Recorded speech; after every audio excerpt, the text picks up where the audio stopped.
So you're looking for a travel companion in the way of sleeping. There's you and your partner or just you alone. So what do you go for? Do you go for the swag, the hiking tent, or the $20 budget option?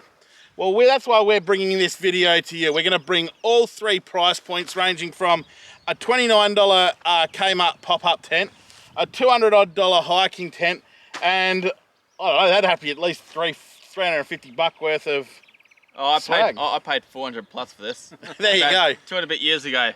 Yeah, so there's your three price points. We're going to run through a lot of advantages, disadvantages, and of course we're going to put together the On Point Adventures 5-point comparison test together, and we'll get it happening, eh?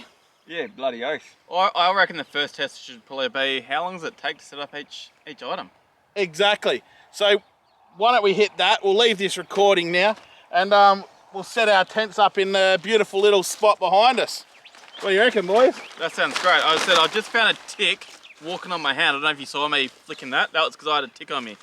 I got one here. Really? I do. Oh no. Tick City. Yeah, look. Brennan, why did you pick this horrible camping spot? It's not going to be so enjoyable now. Best friends. Friends.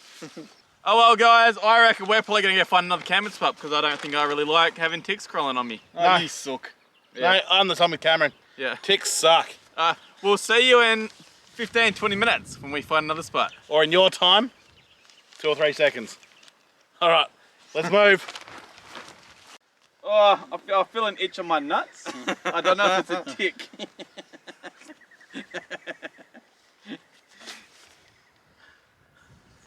So you're wondering why we're all laughing.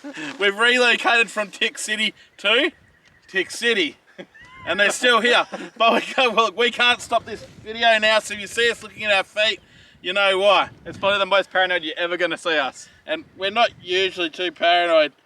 But look, alright, so what was the first one we're getting into, Cameron? That was how quick can you set it up? That's it. Let's see who wins, eh?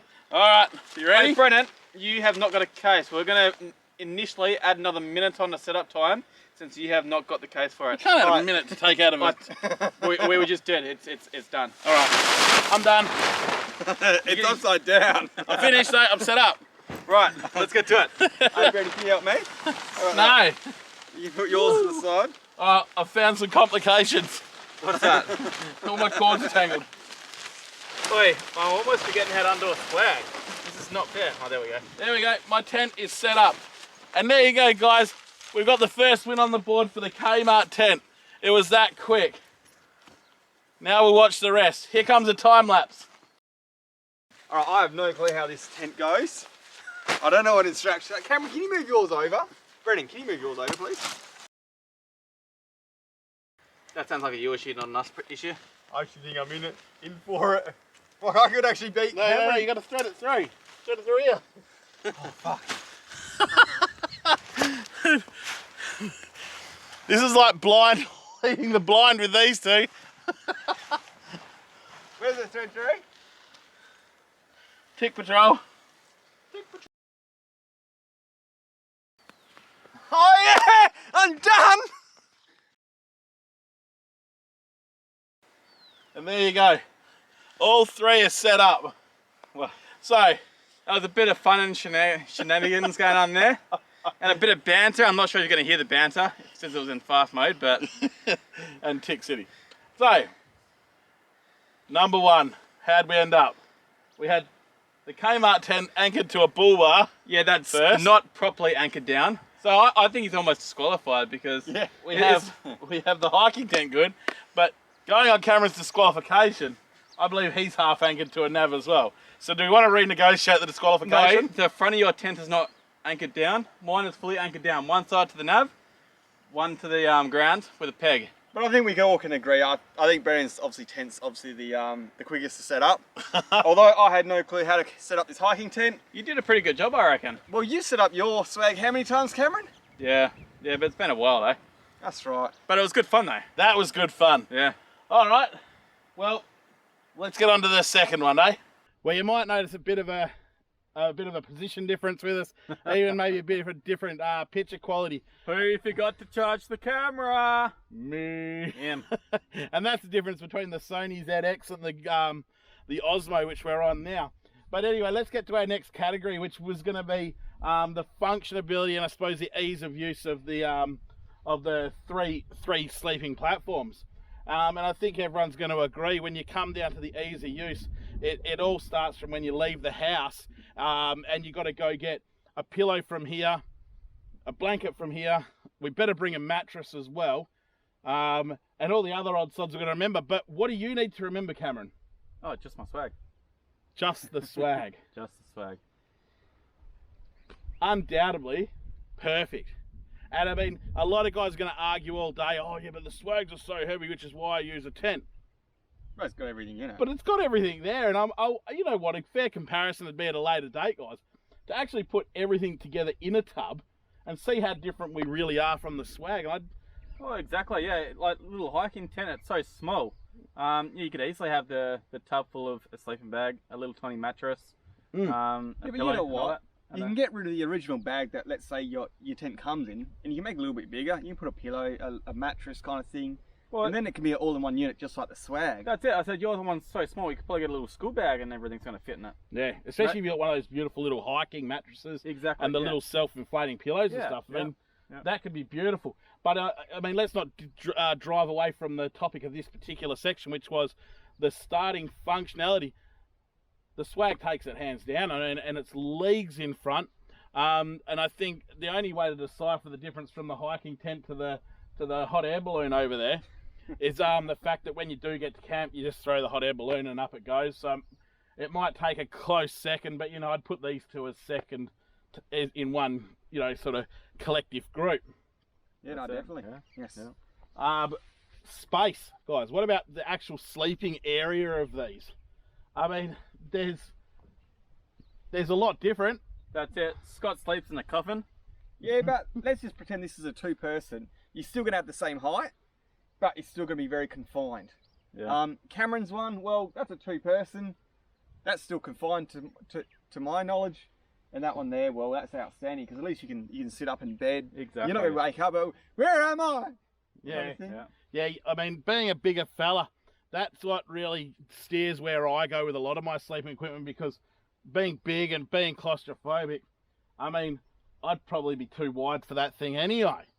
But I can honestly say, depending on what, this is what I guess determines this category. It depends what's right for you guys. Because if you guys are that hiker and all that, then you don't want the big tall tent and the thing. You know what I mean? So look, if we were talking about internal volume, then of course the Kmart tent has it in spades, followed by the swag, followed by the hiking tent.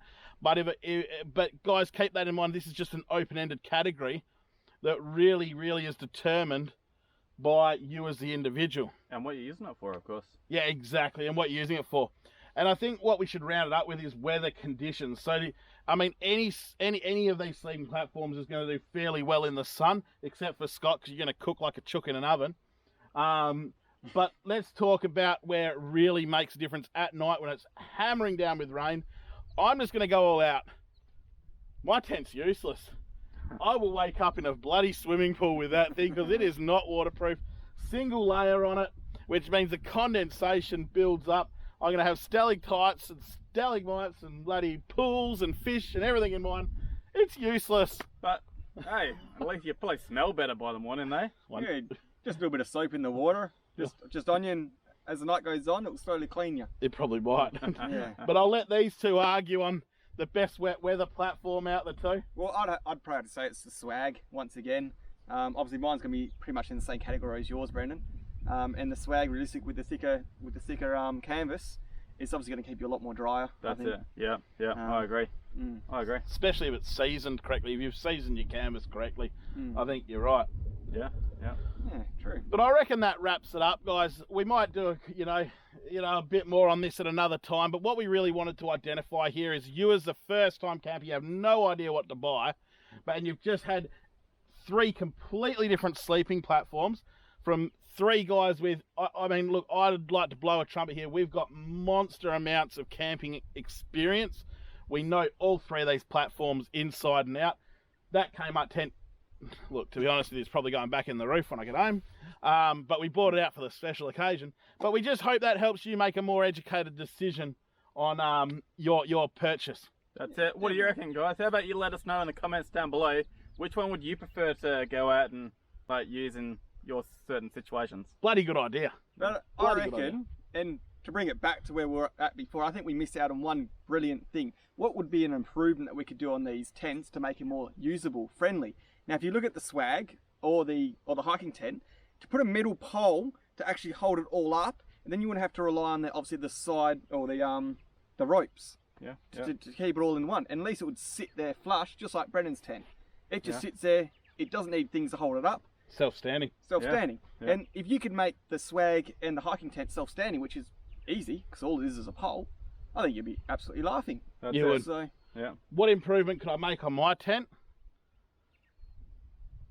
With the other tents that I own, and this is exceptionally nasty to say, I probably wouldn't buy it for my personal circumstances. My personal, it is a perfect tent for your first time camper, your weekend warrior, beautiful. But I would spend a bit more money. That's my change on my tent. it was a 2-second tent, isn't it? It Really, is. to pop it up. Brendan's used to 2-minute things anyhow, 2-second things. So, yeah, his partner can tell you all about it. Sorry, kids. I reckon we leave it there, and we'll probably see you on the next adventure, eh? Catch you later, guys. And don't Catch you later. remember to hit that like button too, mate. And subscribe. Yeah. And ding ding, ring the bell. Catch See you later. See ya. Oh, you want to pack mine up or just relax in the car, eh? Well, I know packing up the swag then was a 2-person job. Okay, is that a tick on your leg? I think it is. Oh, no. Right there. I don't have one. Brendan, have you even got a tick yet? No.